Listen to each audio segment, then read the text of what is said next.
Do my hooks now. And these are to the head, but there's many variations.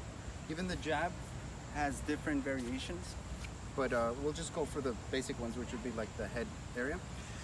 So I'll have my two hooks, right? My two sides, my lead hook and my rear hook.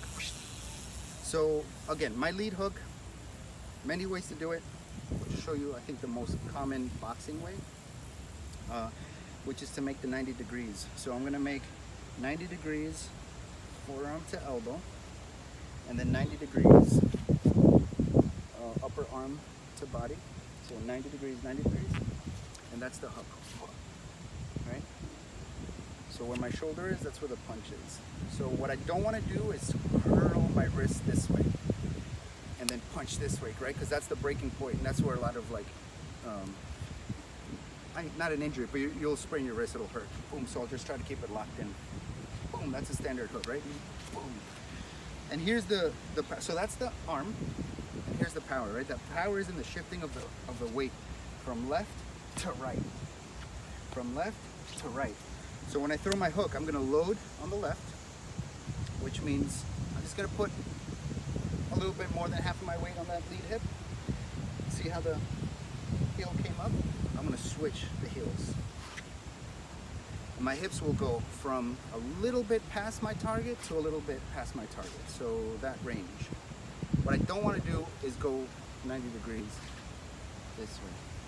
And definitely, unless it's on purpose, I don't want to turn my back and overdo it, which happens a lot here. Bam! So you see, like you can see my back. So two things happen. One is that I flare my shoulder out, which means that as I'm making contact, that's the breaking point, and you will definitely feel sore. So I'll just try to keep it closed, right? So it's in front of me, it's not to the side of me. So this is a open hook, and this is a closed hook. So when I hit, my chest is facing you, my chest is facing you, boom, my chest is still facing you. Yeah, it just went from here to here. This is an open hook, which is a valuable attack as well, but for now we'll just do the closed ones. So you see, the hook is a shorter weapon than the jab, shorter weapon. And it's also not coming forward, it's coming from the side. So when the rear hook, it's similar concepts, except the rear hook's a little bit more, like a little bit more looping, like a circle. It's like a lot of boxers don't do it because, you know, you have a short weapon and you're really exposing that backside.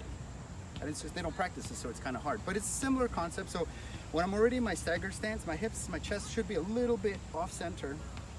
And then when I throw my rear hook, I'm just loading and then loading, boom.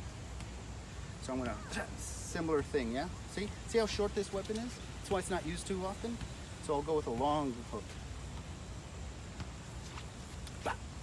So instead of coming straight, it's just coming to the side.